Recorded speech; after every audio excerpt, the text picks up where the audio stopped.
Bismillahirrahmanirrahim. Assalamualaikum warahmatullahi wabarakatuh. Pemirsa, dimanapun Anda berada, alhamdulillah bertemu kembali dengan saya Muhammad Lutfi Khairuddin. Dan saat ini saya bersama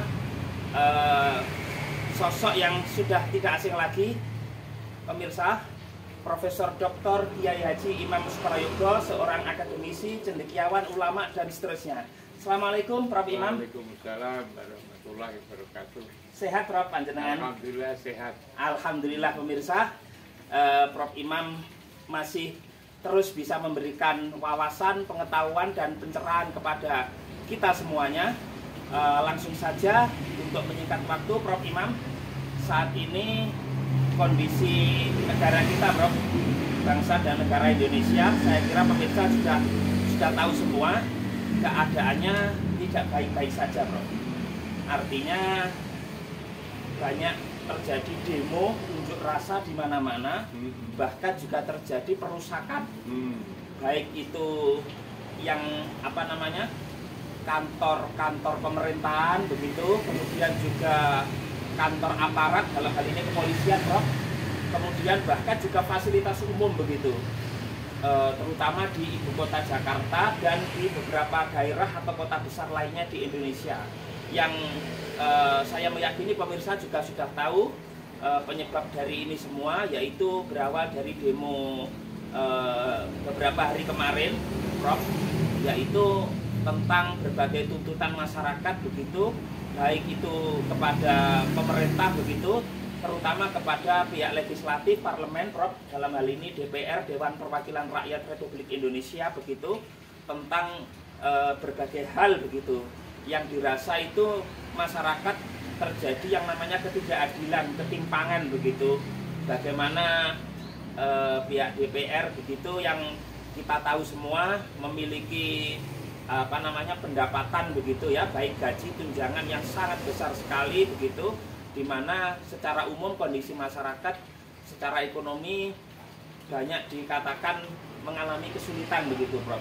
Artinya ini ada satu ketimpangan, belum lagi persoalan-persoalan yang lain begitu. Jadi sifatnya dikatakan akumulatif begitu permasalahan bangsa ini, dan terjadi unjuk rasa begitu, dan puncaknya terjadi penabrakan begitu ya, kalau mau dikatakan ditabrak, tertabrak ataupun bagaimana begitu, yaitu driver pengemudi ojek online begitu, yang bernama Afan Kurniawan, almarhum Afan Kurniawan, Prof, oleh kendaraan rantis ya, di pemberitaan gitu, Brimob kepolisian begitu, yang kemudian demo ini menjadi besar begitu dan menyebabkan terjadi amarah begitu masyarakat di mana-mana begitu, termasuk di Kota Malang sendiri ini, Prof ya.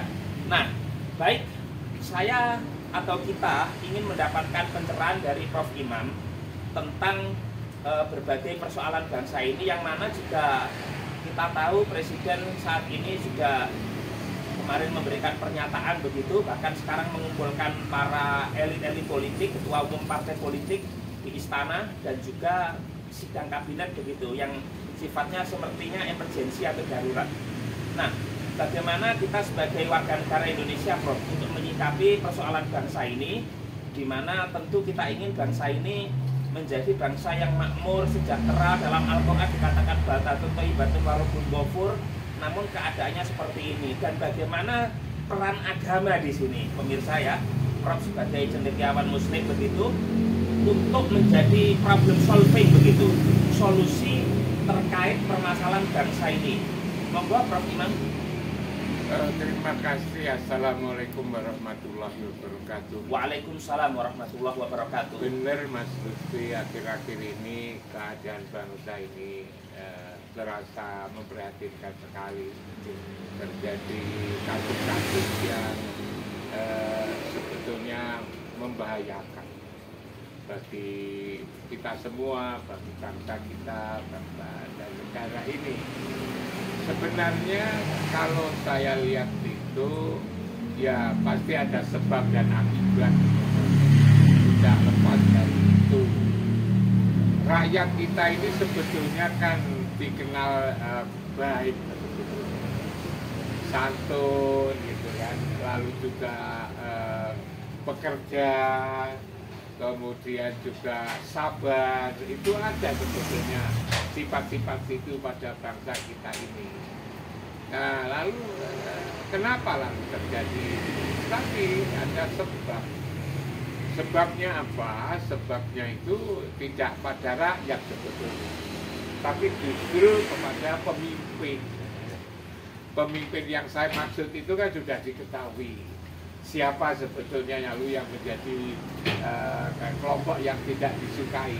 Kan parlemen kan itu yang dituntut DPR. Lalu kemudian ada aparat kepolisian gitu kan. Nah, tidak sampai kepada yang lain-lain kan gitu. Kalau yang lain itu karena ada efeknya aja. Karena tuntutannya sudah jelas, lalu kemudian juga yang dituntut juga sudah jelas. Kalau Mas Lutfi menanyakan gimana solusinya, sebetulnya tidak sulit jadinya.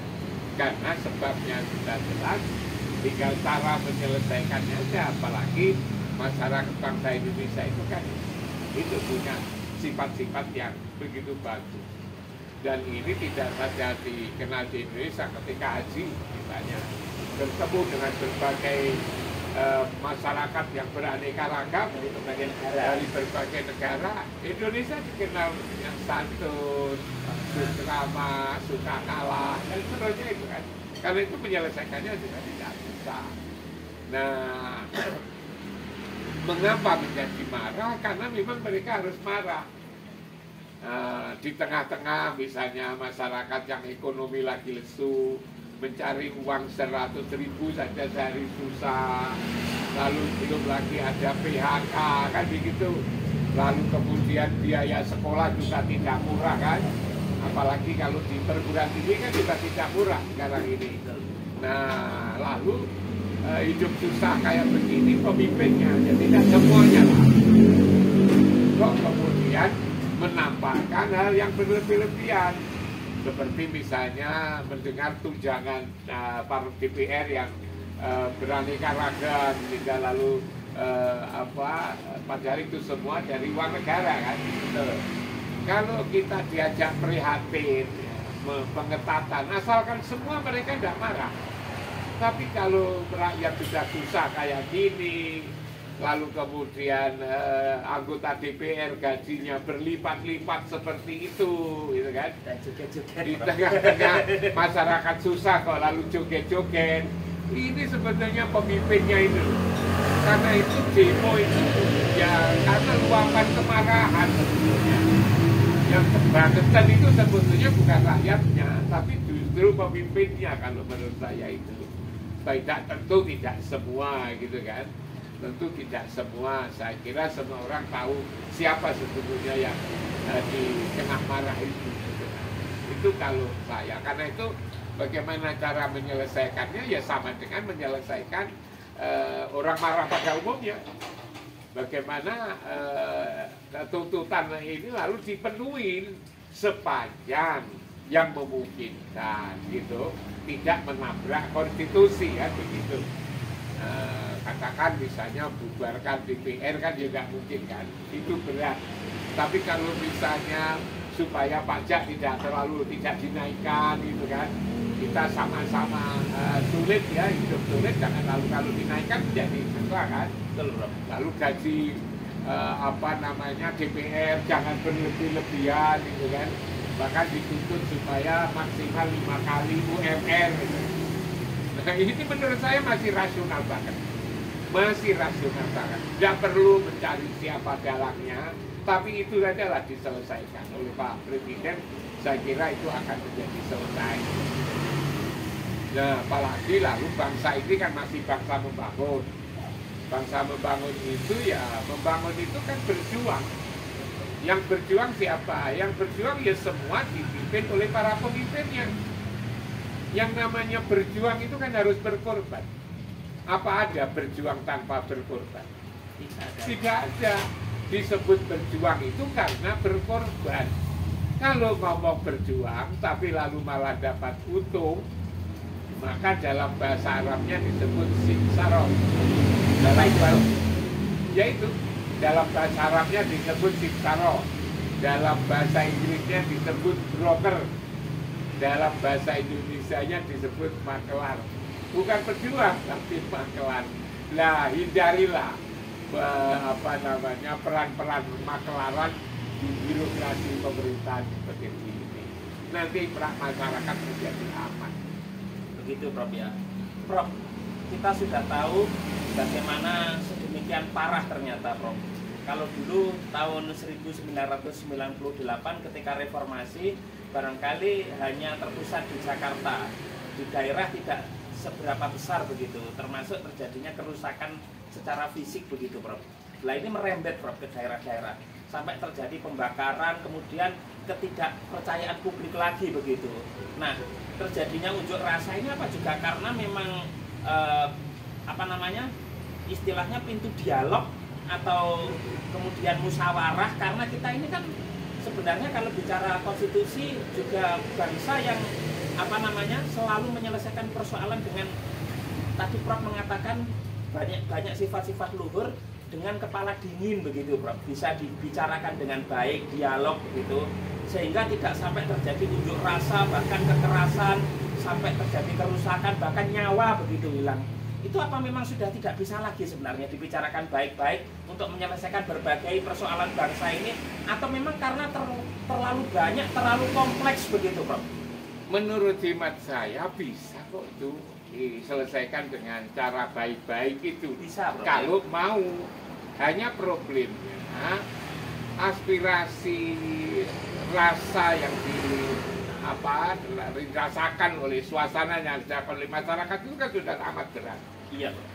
Nah, suasana yang amat berat lalu kemudian seharusnya sudah diketahui oleh para pemimpinnya. Mestinya kalau melihat masyarakat berat, pemimpinnya kan juga prihatin.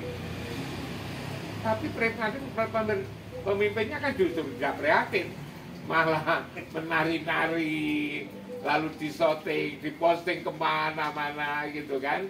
Lalu juga dapat informasi tunjangan kemudian ditabah berlebih-lebihan. Oh, jadi anggota DPR misalnya kok sampai ratusan juta misalnya, kan berlebih-lebihan. Iya. Kok jadi dosen saja itu gajinya hanya berapa? Tidak sampai sebegitu ya? Gaji dosen itu gajinya paling banyak itu ya 10 juta, 15 juta kan itu kan. Mohon maaf, Prof. Prof Imam pernah jadi rektor apa sampai 100 juta juga per bulan, Prof? Saya ini ketika saya jadi rektor, Mas Lutfi kan jadi mahasiswa. Betul, Prof. Saya kan merasa bahwa saya harus berjuang untuk membesarkan kampus. Iya. Nah, agar saya benar-benar berjuang, saya kan tidak pernah menerima gaji rektor selama 16 tahun itu. Oh, gitu ya? 16 coba saya tanya kepada para pegawai dosen, pegawai keuangan. Saya kan tidak pernah. Gaji saya selama 16 tahun itu saya setorkan ke ZIS, zakat infak sodako, kampus. Nah, untuk apa ini? Saya ngajak para seluruh dosen, seluruh karyawan, pendapatannya itu agar berkenan dipotong 2,5%. Dan mau setelah rektornya, kalau rektornya 100%, masa 2,5% tidak mau. Berarti, mohon maaf, Prof, karena saya merasa pejuang itu harus berkorban, tidak dapat upah kan itu kan. Betul. Nah, dari situ kampus selalu jadi tentram dan maju, Prof. Kampus selalu jadi maju. Kampus selalu kemudian percaya kepada saya. Tapi umpama saya lalu ada proyek, saya dapat persentase atau mendapatkan apa, lalu kemudian saya tidak mau memberikan apa untuk orang yang kesusahan, kampus kan juga tidak mau. Artinya kesimpulannya berarti butuh keteladanan, Prof. Kalau dalam bahasa agama uswah seorang pemimpin begitu. Begini sebetulnya pemimpin itu harus mampu untuk melakukan sesuatu dengan cara murah, ya kan, cepat dan berkualitas. Oh gitu ya, Prof? Iya kan, pemimpin yang hebat itu manakala dia bisa mendapatkan atau mengadakan sesuatu, ya kan, menyelesaikan sesuatu dengan cara murah, biaya murah, cepat, dan berkualitas. Ini dalam memimpin dan melayani masyarakat. Apa saja. Nah, ya bisa diuraikan itu, Prof. Tadi mungkin sedikit murah, cepat, dan berkualitas itu. Biasanya kalau murah, cepat, lalu kan kualitasnya tidak bagus. Betul. Karena cepat dan murah. Betul. Tapi tidak cepat, murah, berkualitas. Nah, Ya toh kan? Kan sulit. Nah, pemimpin harus bisa menyelesaikan itu. Jangan lalu kemudian apa saja menjadi mahal. betul. Kalau itu menjadi mahal, menjadi lama gitu kan, lalu tidak berkualitas, itulah kualitas pemimpinnya juga tidak hebat kan begitu. Dan itu biasanya untuk transaksional dan potensi Nah, korupsi di situ, Bro. di situ. Makanya saya kan bagaimana pemimpin itu bisa menyelesaikan pekerjaan dengan cara cepat, murah, tapi hasilnya bagus. Coba kalau itu dilaksanakan, rakyat senang. Yang kedua, coba bagaimana pemimpin itu harus berakal menurut saya. Oh, Harus pinter, harus pintar ya. harus pinter, harus berakal. Berakal kan jadi pinter kan? Termasuk cerdas mungkin. Iya, tapi jangan suka minteri orang, apalagi minteri yang dipimpin. Oh, Kalau lalu pemimpin itu pinter, digunakan untuk minteri pemimpin, menteri yang dipimpin, rakyatnya, kan mesti berontak. betul. Demo itu kan merasa diperlakukan secara tidak adil, diperlakukan secara tidak jujur.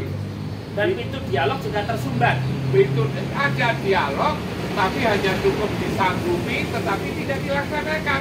Oh, Nah itu kan juga marah orang. iya iya. Kalau iya, yang iya. namanya usul kan sudah sekian banyak. Betul, Nah, betul. apalagi sekarang ini misalnya yang disorot kan DPR. Betul. DPR itu kan sesungguhnya memperjuangkan rakyat. Wakil rakyat, Bro. Dia kan wakil rakyat. Wakil kok lalu kemudian malah justru dia mendapatkan untung di situ. Iya iya iya iya. Mendapatkan imbalan yang berlebih-lebihan di situ. Nggih. Maka lalu rakyat sebetulnya tidak mau diwakili oleh orang yang bayarnya mahal. Mereka wakil rakyat kan juga dari rakyat. Iya, Bro. Mestinya mereka kan mengerti jeritan hati rakyat kan ngerti. Iya, Bro. Tatkala mereka tidak mengerti jeritan rakyat, rakyat kan dia marah. Nah, Mau sampean saja misalnya ya, memimpin kelompok kecil, lalu sampean diakalin ya oleh anak buah kan ya marah. Kan? marah, Bro. Nah apalagi seperti ini. Lalu tidak tidak memperjuangkan rakyat, tapi memperjuangkan dirinya sendiri. Rakyat malah dikorbankan. Padahal mestinya wakil rakyat itulah yang berjuang dan berkorban untuk rakyat, kan begitu. Mohon maaf, Prof. Imam sebelumnya dan tentu pemirsa juga ya, karena juga ini banyak teman-teman saya yang jadi anggota DPR, Prof. Termasuk di DPR RI di pusat begitu. Kan memang sistem politik kita itu kos politiknya sangat tinggi, Bro. Artinya untuk maksudnya biaya politik untuk jadi DPR sekian angkanya, jadi DPRD provinsi sekian, DPRD kabupaten kota sekian, dan sering kita dengar juga yang barangkali tidak ada biaya begitu sampai hutang meminjam begitu di sana sini, sehingga persepsinya kalau nanti sudah jadi DPR dengan gaji tunjangan yang besar itu juga bisa cepat mudah dikembalikan begitu, sehingga rakyat sudah tidak lagi dipikirkan begitu, Prof. Bahkan ada semacam sindiran ini ya, sekali lagi ini mohon maaf bahwa DPR ini benar wakil rakyat, Prof. Rakyat ingin sejahtera sudah diwakili, ingin kaya diwakili, ingin yang enak-enak udah diwakili, sampai sindirannya sebegitu, Prof. Artinya sistemnya memang ya seperti ini, sehingga terjadi ketimpangan itu tadi di saat ekonomi sulit, masyarakat termasuk pajak mau dinaikkan dan seterusnya begitu, Prof. Sistem begini kira-kira benar atau salah? Kalau menurut Mas Lutfi, Wah, itu relatif, Prof. Karena memang di jawab undang-undangnya- saja secara tegas bahwa kalau itu transaksi menjadi wakil transaksi itu kan salah. Ya salah, Prof. Nah, kalau karena itu- orang yang terpilih itu yang kemudian punya Nah, modal, bukan orang yang kompeten lagi. Kita hidup ini sebetulnya kan tidak hanya di dunia. Oke. Kenapa barang yang salah lalu diterjang? Oh. Seharusnya itu kalau tahu itu salah ya tidak dilakukan. Itulah artinya kita punya komitmen moral, Oke, Prof. komitmen akhlak, komitmen apa namanya sikap karakter. Kita punya karakter. Iya, Prof. Tapi kalau sudah jadi wakil rakyat tahu bahwa itu salah, tapi kemudian tetap dijalankan, itu lalu kan juga salah, itu kan keliru. Anak saya itu tahun lalu itu kan ikut jadi calon, caleg. Oke. Dia lalu kemudian kemudian ngomong sama saya bahwa untuk caleg itu harus bayar, harus ini. Saya beritahu, nggak usah jadi, tidak apa-apa. Bahkan Anda nanti kamu akan menjadi contoh menjadi caleg yang sesungguhnya, tak bilang. Bapak dan Ibu, tak bilang gitu. Iya. Kamu jadi anggota DPR, tapi lalu kemudian harus bayar sana, harus bayar sini, dan besar, nipu ya. sana, nipu sini, tapi Betul. nah, Bapak tidak bangga kalau Boto jadi. Bapak justru bangga kamu tidak jadi. Nah, dan yang suaramu itu hanya dua, kan? Suara dua siapa? Suaranya Bapak dan Ibu, tapi Bapak bangga. Artinya itu kamu telah berjuang menyuarakan suara hati masyarakat, hati kita, daripada jadi, tapi lalu kemudian melakukan penipuan yang itu malah justru merusak, tapi lagi. Jadi saya begitu punya anak, ya kan, bisa memberikan contoh yang baik, gitu, tapi gagal dari capai keinginannya, itu lebih senang daripada jadi, tapi lalu kemudian merusak. Apalagi yang dirusak itu adalah mental, karakter, akhlak bangsa. So, kalau akhlak bangsa ini sudah rusak, semuanya akan rusak sebetulnya. Prof, tapi sudah jamak diketahui kalau tidak keluar banyak uang tidak jadi, Prof. Tidak jadi tidak apa-apa. Oh, iya. Harus ada orang yang memberi contoh, tidak jadi tidak apa-apa.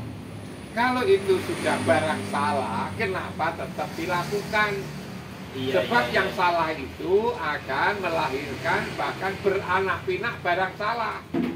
Kalau sekarang ini DPR seperti itu salah, berarti itu adalah lahir dari cara-cara yang salah. Betul. Seharusnya itu dicegah itu, seharusnya itu juga tidak diperbolehkan.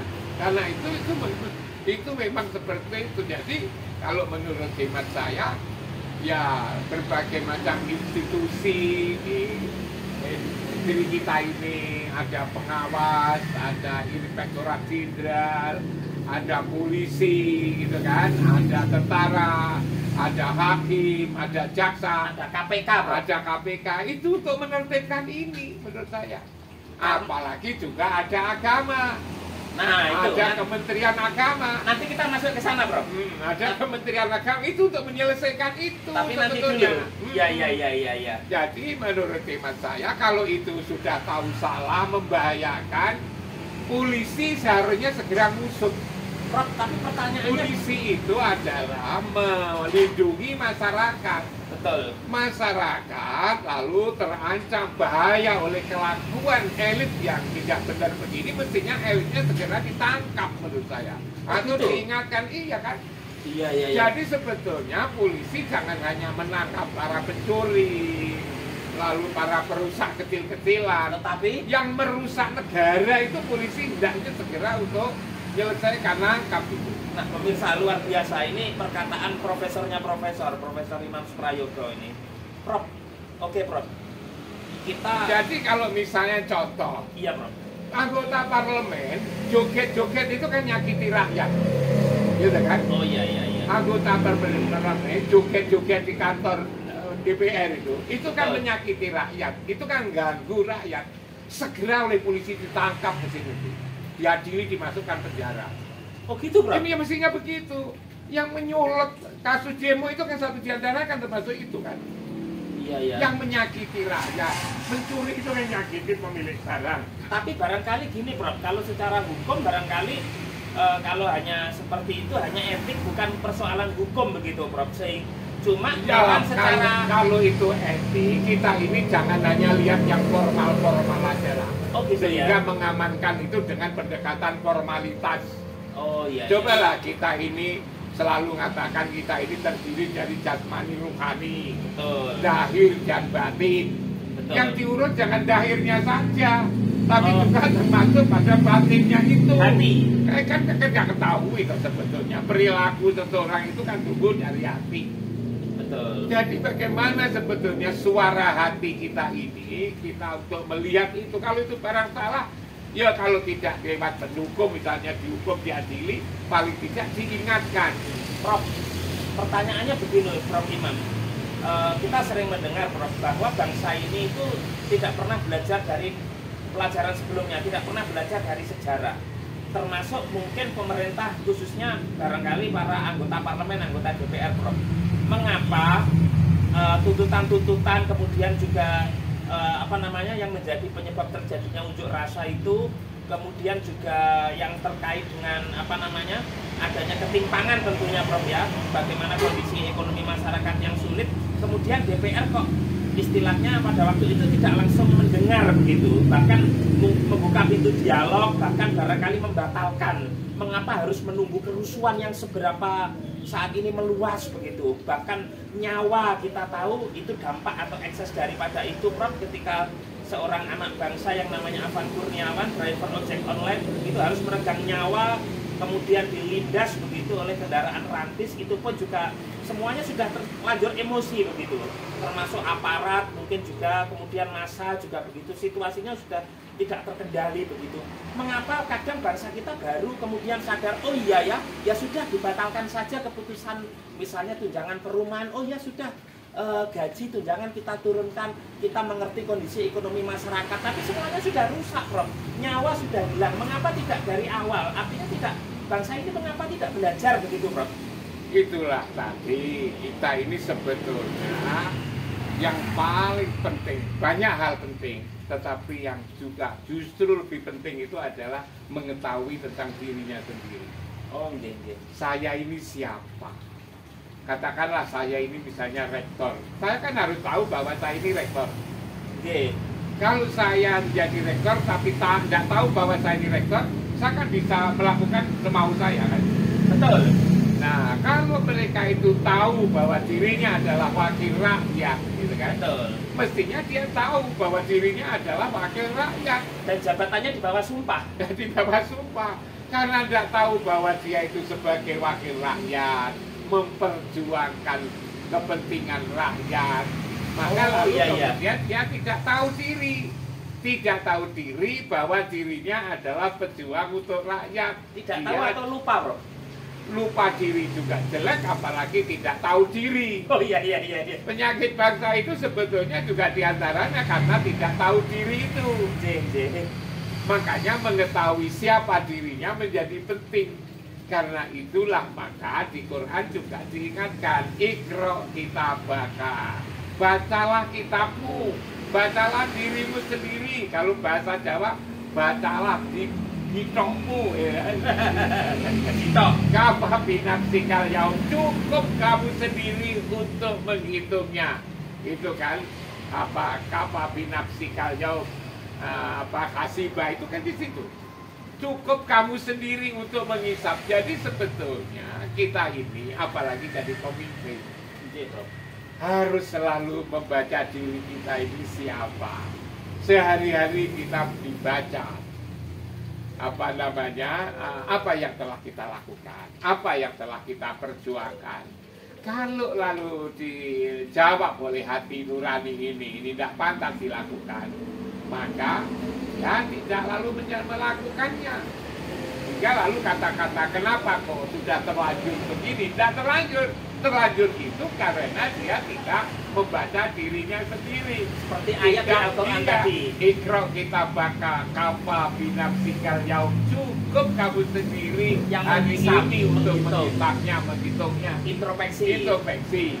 Nah, kalau terjadi hal-hal yang lalu di luar nalar, sepertinya di luar nalar ini. Ini dia mereka adalah tidak tahu diri sebetulnya. Orang lupa diri saja itu jelek, apalagi orang tidak tahu diri. Iya. Ini sebetulnya bukan sifat pemimpin. Iya. Dia adalah berasal dari rakyat, dipilih oleh rakyat, berjuang untuk rakyat, tetapi justru menghitung-hitung bayaran tunjangan.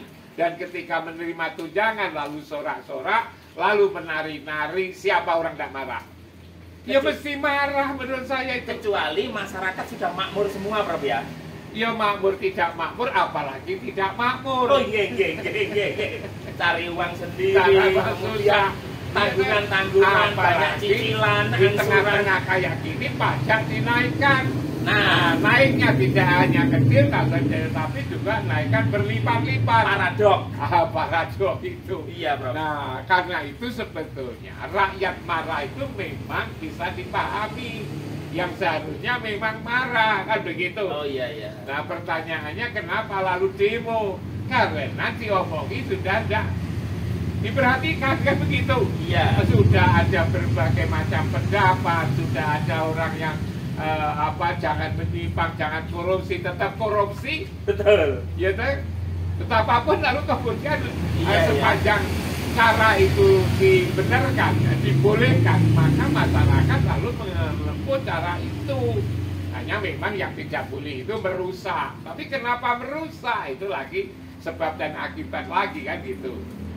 Nah itu Prof. Imam, kalau bicara merusak kan sering ya dalam kondisi unjuk rasa yang besar seperti ini, pemerintah bukan kadang selalu mengingatkan begitu, jangan anarkis, jangan merusak. Tetapi begini juga Prof, karena bangsa kita itu tidak pernah belajar dari sejarah, masyarakat yang melakukan unjuk rasa juga mereka punya dalih, kalau kami tidak merusak, tidak terjadi semacam istilahnya chaos, anarkis, bukan berarti saya membenarkan anarkis Prof ya, itu juga salah itu tidak akan didengar gitu demonya, tuntutannya itu loh Prof. Perilaku orang marah gitu kan, Prof. di mana-mana, tingkat kecil. Ya. Mulai di rumah tangga, orang marah, ya. Istri marah, anak marah Pak, wong piring aja dibanting. Apa bisa di rumah itu, lalu jangan banting, marah ya marah, tapi jangan banting piring, kan bisa ada. Iya, kan? terus sambil senyum, sambil tertawa. Ya malah marah, jadi sebetulnya kalau di rumah tangga ketika marah banting piring itu, ketika dalam masa yang begitu banyak kayak gitu, terkumpul kayak gitu, bisa jadi merusak. Jadi merusak itu sebetulnya itu adalah perilaku orang marah sebetulnya. Karena itu jangan dibikin marah rakyat ini. Oh, jangan dibikin marah istri kita, suami kita, anak-anak kita, jangan bikin marah. Nanti piring dibanting, akhirnya nggak punya piring, kan begitu. Andai kata tuntutan pendemo itu dipenuhi, sehingga kan tidak marah. Ya, tidak marah. Berarti kerusakan, hilangnya korban nyawa itu tidak terjadi, Prof. Ya karena lambat itu, mestinya itu tanpa diingatkan pun hati nuraninya itu sudah harus tahu ini boleh atau tidak boleh. Betul. Ini mengganggu tidak mengganggu. Hati nurani, ini Prof, ya? merusak masyarakat, hidup masyarakat atau tidak. Betul. Makanya itu harus tahu sebetulnya dirinya itu siapa sebetulnya. Betul. Problem-problem kayak begini ini kan karena ada pihak-pihak yang tidak mau belajar, tidak mau belajar mengerti tentang dirinya sendiri. Betul Prof Imam. Dan memang kalau sudah kondisi chaos seperti ini Prof, kemudian juga mau tidak mau korban itu memang tidak terelakkan, termasuk ketika fasilitas umum yang dirusak kan sebenarnya masyarakat sendiri juga yang rugi begitu. Nah Prof, nanti kita masuk ke tentang bagaimana agama Prof ya, kemudian menyelesaikan problematika yang sangat kompleks begitu yang tadi kita bicarakan begitu. Nah pertanyaan selanjutnya begini Prof, ini kan sudah terlanjur terjadi kerusakan di mana-mana ini Prof ya, termasuk kemudian juga bahkan merembet di berbagai daerah. Kita tahu Prof bahwa akar dari ini semua itu kan kemudian karena tadi saya bicara sistem Prof, sistem politik juga kemudian yang mengharuskan seperti ini. Ini tidak hanya murni persoalan misalnya tuntutan yang sifatnya ekonomi. Nah, pemerintah dalam memutuskannya pun tidak bisa langsung begitu, karena kita tahu ada legislatif, eksekutif, yudikatif Prof dalam trias politika.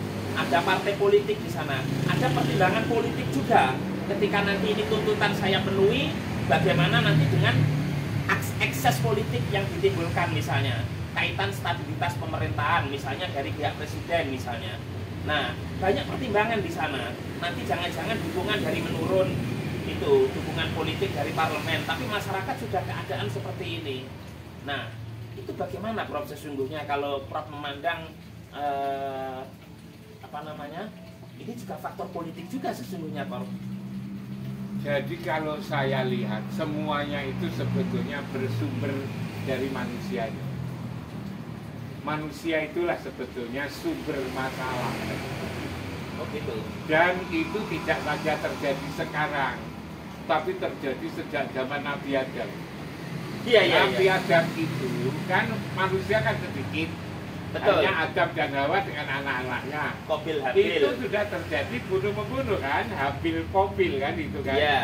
Apalagi sekarang manusia sudah sedemikian banyak. Banyak sekali. Manusia sudah sedemikian, makanya masalah-masalah yang dilahirkan oleh manusia juga semakin banyak itu, gitu loh. Karena itu kalau sampai bertanya gimana itu diselesaikan dari sisi agama, bisa sebetulnya. Hanya dalam jangka, tidak dalam waktu singkat. Kalau dalam waktu singkat seperti ini, wong itu orang marah, ya bagaimana kemarahan itu bisa reda? Penyebab marahnya itu apa? Penyebab marahnya apa? Tuntutannya apa? Ya dipenuhi saja sepanjang itu bisa. Katakanlah misalnya ada yang bisa, ada yang tidak bisa. Yang tidak bisa misalnya secara konstitusional membubarkan DPR kan juga tidak mudah. Betul. Tidak ada pintunya kan begitu. Betul, karena konstitusi memang itu lembaga negara. Kita sistemnya demokratis kan begitu. Betul. Nah itu. Nah, tetapi kan bisa diselesaikan lewat apa yang dituntut. Yang dituntut misalnya gaji DPR jangan terlalu tinggi. Betul. Mereka nuntut 5 kali gaji UMR. Ya itu saja diberitahu DPR maksimal misalnya gajinya 50 juta. Jangan lalu mendapatkan kekayaan dari berjuang mewakili rakyat. Namanya berjuang itu harus berkorban. Iya. Dikasih 50 juta setiap bulan itu kan sudah tinggi. Kalau tidak mau ya biar kerja di tempat lain kan itu. Apalagi ratusan. Jangan lalu kemudian DPR itu memanja-manjakan diri kayak begitu itu di tengah-tengah orang yang lagi susah, bermanja-manja, bermewah-mewah di tengah-tengah orang larat. Kalau orang lagi lapar, betul, Bro. Itu kan menjadi marah kayak begitu. Kalau soal pajak gimana, Bro? Karena kita mendengar bahwa pajak ini salah satu sumber terbesar pendapatan negara ini, Bro. Jadi, kalau manusianya itu tidak diselesaikan, Mas Rufi, iya. Pajak ditingkatkan berapa saja nanti juga dikorup. Bangsa Indonesia ini kan juga di sehari-hari kita kan disuguhi oleh berita-berita korup. Kalau dulu kan jutaan, ya. Lalu sekarang menjadi ratusan juta, betul. Lalu naik menjadi miliaran. Betul. Sekarang sudah naik menjadi triliun. Iya. Nanti pajak itu dikumpulkan, kalau lalu tidak dibenahi para pemimpin ini, maka pajak dikumpulkan juga bukan untuk kepentingan rakyat, dicuri itu oleh mereka-mereka itu yang ada di situ. Karena memang sifat yang digunakan itu adalah sifat manusia ini yang suka merusak itu. Sifat manusia itu loh, hendaknya dikurangi. Harusnya bagaimana, Prof? Jangan menggunakan sifat manusia, tapi sifat iman. Karena itulah saya akan katakan sebetulnya kalau jangka begitu panjang, selesaikan manusianya itu. Manusia itu ada zahir dan ada batin. Ada jasmani, ada ruhan. Batinnya itu perlu diurus sebetulnya. Lah ngurus batin itu lewat agama sebetulnya. Jadi bangsa Indonesia secara konseptual sudah begitu bagus, punya Pancasila, agama dinomor-satukan, bahkan ada Kementerian Agama. Nah, Kementerian Agama itu tugasnya apa? Kalau Menteri Ekonomi kan menata ekonomi. Betul. Menteri Pendidikan menata pendidikan agar masyarakatnya cerdas. Betul. Pertanian bagaimana agar pertanian maju, sehingga kesehatan akan sehat. Lalu kalau agama apa coba? Yang ngurus agama mental. Ngurus agama untuk apa? Ya Rasulullah itu dibangkitkan untuk apa? Akhlak sebetulnya. Oh betul. Jadi bagaimana Kementerian Agama itu menjaga, merawat, memperbaiki akhlak bangsa. Kalau akhlak bangsa ini diperbaiki oleh Kementerian Agama, maka sifat-sifat buruk ya yang dimiliki oleh banyak orang, tidak terkecuali personal pemimpin kan jadi hilang. Ini sebetulnya menjadi bukti bahwa keberadaan Kementerian Agama belum menghasilkan sesuatu sesuai dengan cita-cita adanya agama itu sendiri. Innama buitu liutamima makarimah akhlak. Jadi Kementerian Agama kalau ditanya, kamu tugasnya apa? Memperbaiki watak karakter akhlak bangsa. Bukan hanya sekedar lalu bagi-bagi anggaran, nata personil, kamu duduk di situ, kamu duduk di sini. Ya kan, bukan itu. Tugas Kementerian Agama itu adalah memperbaiki, menjaga, merawat, memperbaiki akhlak bangsa. Betul. Kalau lalu masih ada korupsi, ada tipu menipu, bohong membohong, yang ditanya ya Kementerian Agama seharusnya. Tapi rasa-rasanya akhir-akhir ini tidak memperbaiki, tapi di dalam dirinya sendiri malah bikin rusak. Apalagi agama di Pancasila di nomor 1 di dasar negara kita, Prof. Luar biasa. Jadi agama itu apa? Wong agama itu ngajak berbuat baik. Lalu lewat ruhaninya itu. Dan tanpa diawasi sudah yang Maha Kuasa Tuhan yang coba bayangkan kalau Kementerian Agama berhasil menjadikan bangsa Indonesia itu akhlaknya bagus. Apa ada korupsi? Ya tidak ada. Apa ada penyimpangan?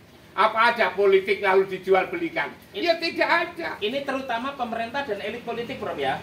Ya kalau menurut saya, sebetulnya pemerintah itu, negara ini sudah punya alat pisau untuk bagaimana menjaga akhlak bangsa. Apa itu? Kementerian Agama. Kalau agama ini selesai, ditunaikan, diurus, kan begitu? Betul. Maka 70-80% selesai. Sebab kalau agamanya, maksudnya 80% persoalan bangsa.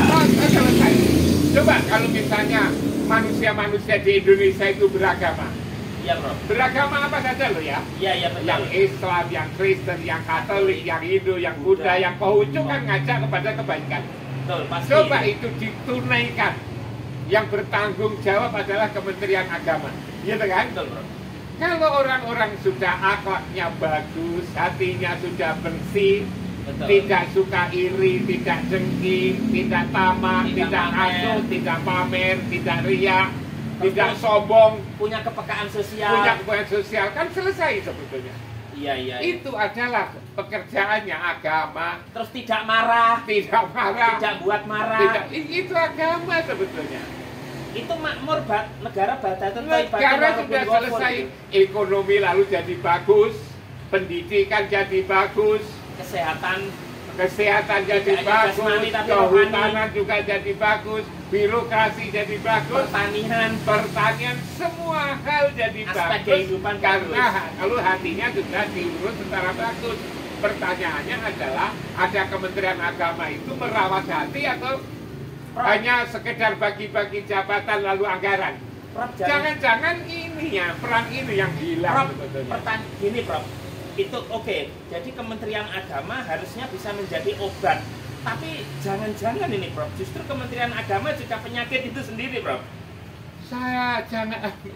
Prof juga tahu persis lah pernah di Kementerian Agama ini. Menjadi bagian yang merusak itu sendiri. Buktinya itu di situ. Kalau kita mendengar, ngapunten ya, termasuk korupsi itu kan di semua kementerian, tapi kemudian terjadi di Kementerian Agama, Prof. Ya, yang itu seharusnya menjadi garda terdepan untuk kemudian memperbaiki karakter, memperbaiki akhlak, tapi betul, dirinya sendiri tidak diurus, apalagi orang lain, kan begitu, menyimpang. Ini menurut saya harus diperjelas itu bangsa ini sebetulnya itu. Secara struktur, secara konstitusi sudah bagus, tapi diisi oleh manusia-manusia yang tidak paham. Kementerian Agama kan ada satu Direktorat Jenderal yang menangani pendidikan, Prof. Nah, pendidikan di sini kan fungsinya untuk karakter, termasuk barangkali mencetak SDM juga nanti ketika menjadi pejabat harus baik, melayani masyarakat, kemudian juga tidak yang mental pejuang yang tadi Prof sampaikan, bukan mencari keuntungan. Nah, sebenarnya apa kemudian pendidikan dalam hal ini Kementerian Agama ini harusnya bagaimana? Ini kan berarti gagal ini, Prof. Seharusnya Kementerian Agama itu juga ngerti ya, agama diturunkan di muka bumi itu apa? kan untuk memperbaiki akhlak kan. Betul. Lalu kalau memperbaiki akhlak caranya gimana? Jangan-jangan cara memperbaiki akhlak itu tidak diketahui. Oh. Sehingga kalau misalnya anak-anak dididik agar sabar, ditalikan ayat-ayat tentang kesabaran. Betul. Lalu disuruh untuk membaca, disuruh ngapalkan. Iya. Kalau ingin jujur, ditarikan ayat-ayat tentang kejujuran. Kejujuran. Disuruh ngapalkan. Lalu juga kasih sayang juga begitu kan? Iya. Ditarikan ayat. Kalau anak-anak lalu sudah baca, apalagi sudah hafal, dikatakan lulus. Betul. Apakah dia lulus bisa hafal itu lalu selalu seiring dengan perilakunya? Kan belum tentu. Belum tentu. Orang yang hafal ayat Quran tentang sabar kan belum tentu sabar. Belum tentu. Orang ayat hafal Quran tentang kasih sayang apa selalu kasih sayang? Belum tentu, Bro. Jujur dan seterusnya kan?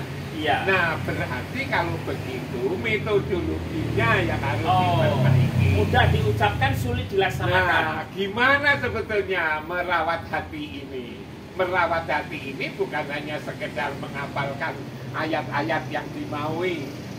Perilaku hati itu sabar, jujur, bukan itu, tapi ada pendidikan rohani. Karena itu pendidikan rohani itu menjadi penting, harus diketahui. Bagaimana kalau para tokoh elit negara ini tidak tahu tentang bagaimana memperbaiki hati, merawat hati sebagaimana yang dilakukan oleh Rasulullah? Ya terkadang.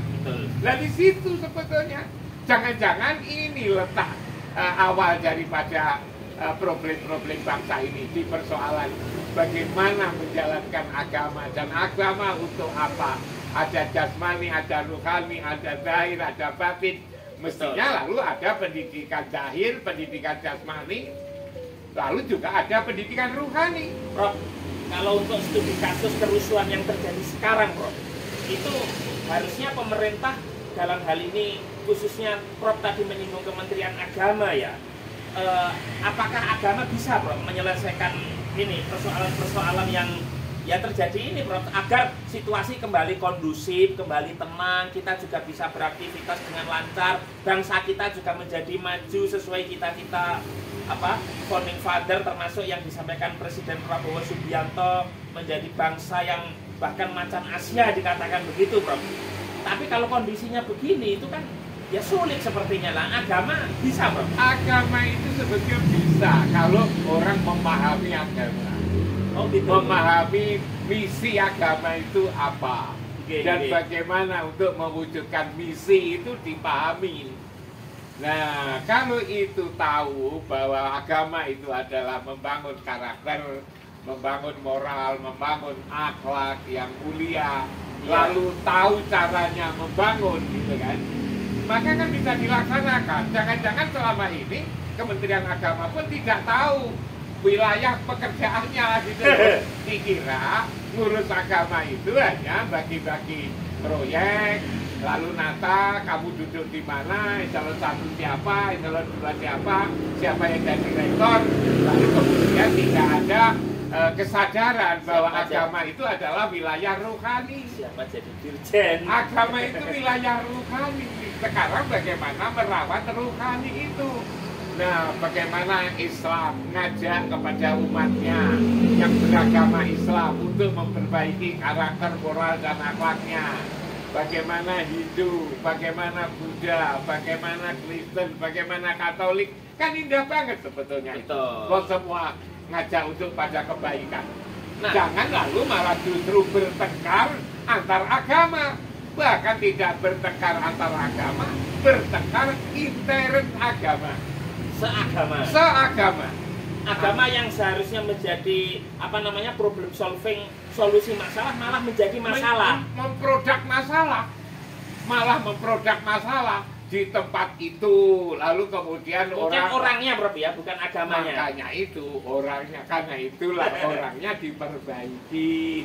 Nah, Prof, kalau untuk teknisnya sepertinya harus bagaimana, Prof? Apa cukup agama itu kan hanya ritual, misalnya kalau di agama kita Islam sholat begitu dan seterusnya, puasa untuk menahan sehingga bangsa ini menjadi baik, atau hanya sekedar artinya hanya ritual-ritual, bahkan mungkin hanya ceramah-ceramah, apakah agama selama ini hanya dipahami secara dangkal begitu. Oh, sudah ulama ceramah, menghimbau, menyarankan, kemudian apa namanya mendinginkan.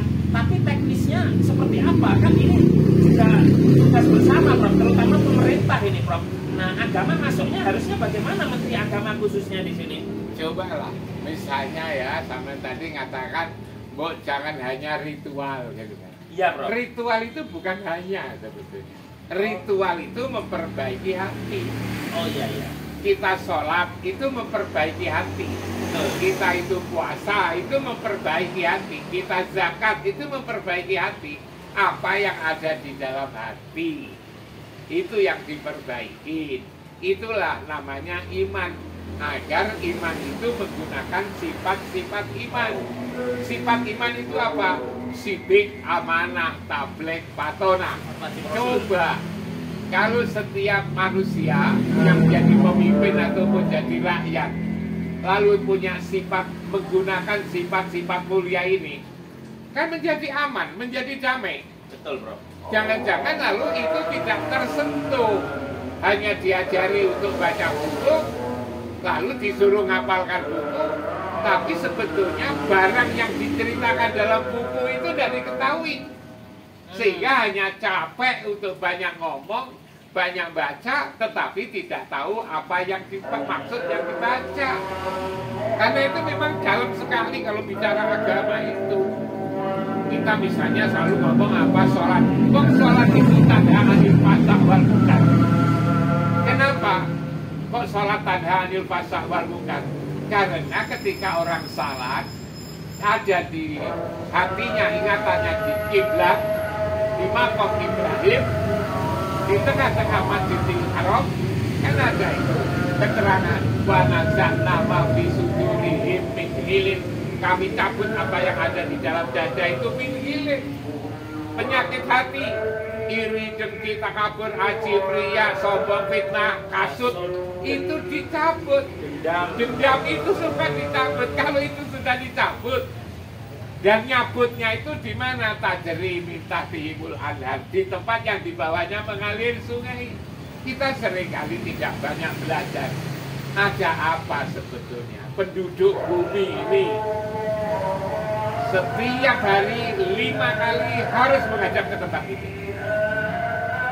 Berarti kalau penduduk bumi 5 kali sehari semalam suruh menghadap itu, berarti tempat itu penting kan? Begitu pentingnya, orang sebelum meninggal bagi yang mampu supaya ziarah ke tempat itu. Maha penting. Lewat umrah ataupun juga haji. Maha penting. Tapi rahasia itu kan tidak pernah itu diceritakan, dijelaskan. Apa sebetulnya tempat itu? Itulah pendidikan rohani. Pendidikan rohani itu tak kalah ingat itu, baiklah itu. Makanya di surat Shad ayat 46-47 itu dikatakan inna ahlasna bi qalisatin dzikroter. Aku menjadikan hati itu damai, tentram, sejuk, apapun dengan cara ingat rumah. Prof, rumah apa? Ya rumah rohani itu. Betul, Prof. Kalau kembali ke persoalan tadi, setiap anggota DPR maupun pemerintah baik pusat daerah seperti yang disampaikan Prof Imam tadi, bagaimana menjalankan agama dengan baik, bahkan penyakit-penyakit hati tadi itu terus mendekatkan diri yang puasa, selesai persoalan bangsa ini, Prof. Hanya ini persoalannya perspektif Islam bagi untuk kaum muslimin. Betul. Tentu yang Nasrani, yang Katolik, yang Hindu, yang Buddha, Konghucu punya konsep-konsep sendiri. Kita tidak akan bisa lalu memaksakan kehendak supaya Islam semua tidak mungkin. Itu masyarakat apa kita majemuk seperti ini. Tapi nilai-nilai universalitas agama itu Prof yang penting. Bukan, masing-masing agama punya konsep. Oh iya. Nah, masing-masing agama menggunakan konsep untuk memperbaiki watak karakternya itu. Dilaksanakan, bukan diceritakan, bukan dihafalkan, tapi dilaksanakan untuk membuahkan akhlak yang mulia. Baik, Prof. Mungkin tadi sudah panjang lebar, Prof. Kalau saya agak melenceng sedikit ini, Prof. Kan salah satu yang menjadi keresahan masyarakat itu termasuk rencana pemerintah untuk memperluas objek pajak, Prof. bagaimana kemudian APBN kita ini, anggaran pendapatan dan belanja negara, yang salah satu sumber terbesarnya adalah pajak, itu Prof, itu mau dinaikkan di saat ekonomi rakyat sedang sulit. Nah, di satu sisi terjadi korupsi yang besar-besaran di Badan Usaha Milik Negara BUMN. Kemudian kita tahu sumber daya alam kita ini melimpah ruah, Prof. Artinya ada yang mengatakan kalau ini dikelola dengan baik, negara tetangga kita Brunei Darussalam aja kalah sebenarnya, Prof. Imam. Makanya itu sebetulnya sumber problemnya kan di manusia. Manusianya ya? Iya, bukan di pajaknya itu. Oh. Pajak itu dinaikkan berapa kali saja. Kalau itu hasilnya dikorup oleh orang-orang yang bisa korup lewat itu, ya, tidak ada gunanya. Yang adalah rakyat. Karena itulah manusianya harus diperbaiki dulu.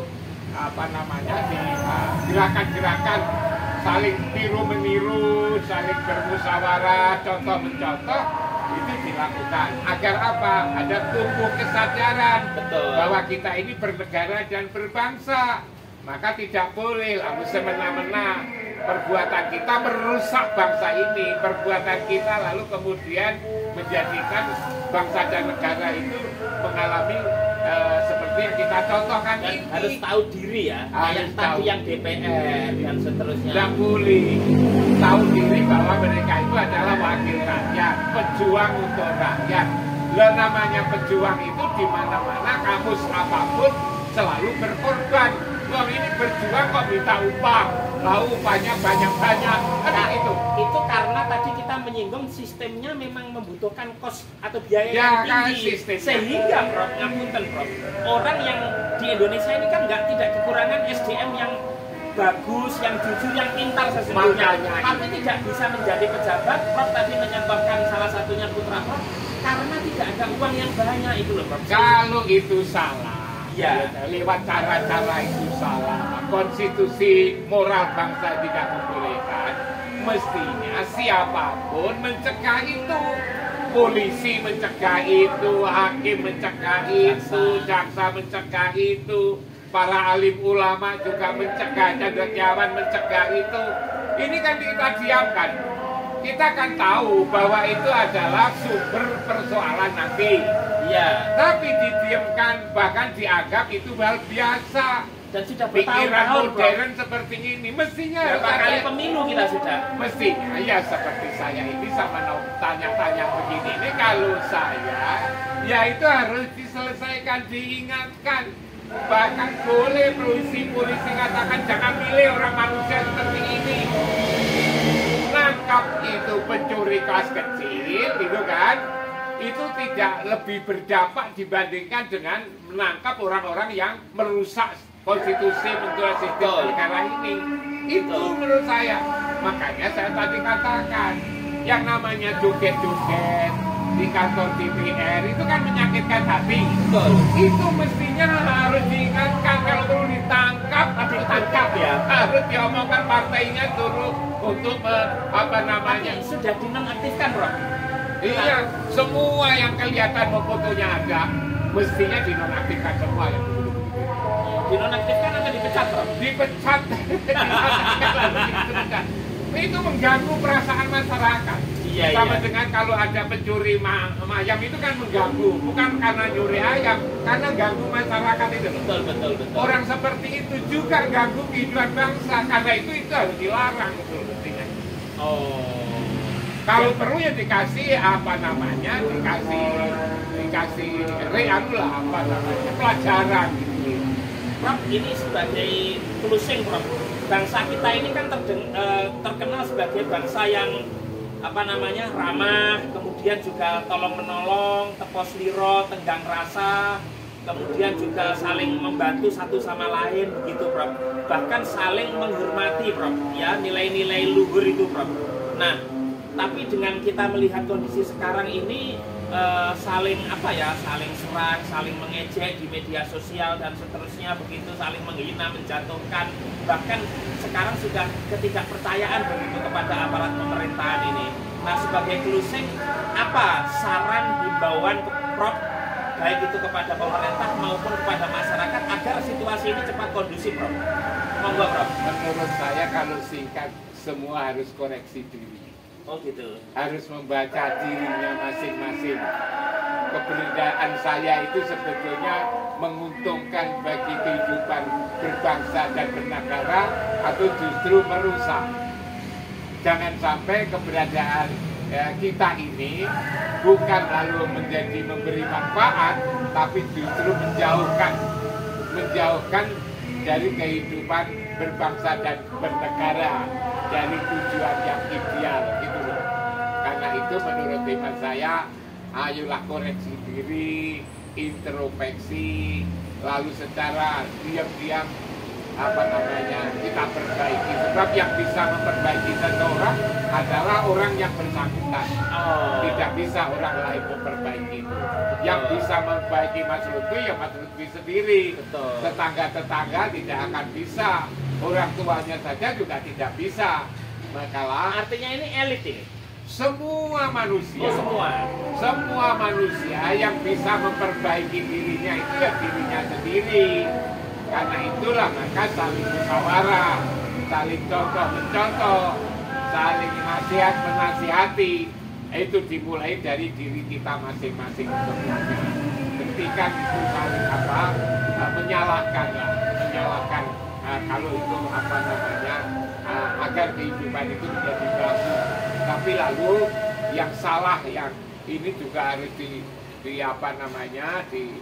diberilah konsekuensi atas kesalahannya. Punishment. Sebab orang itu memerlukan rasa keadilan.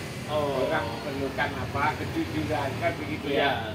Nah, di sini harus dilakukan. Kalau dikatakan ada yang bermain di air keruh, Prof, terhadap kondisi sekarang ini kan juga tambah runyam juga. Jadi memanfaatkan situasi istilahnya itu, Prof, mengail di tengah air keruh itu loh, Prof, memanfaatkan situasi kemudian untuk kepentingan, jadi tidak lagi untuk kepentingan bangsa begitu, Prof Imam. Makanya itu saya katakan kembali kepada nurani.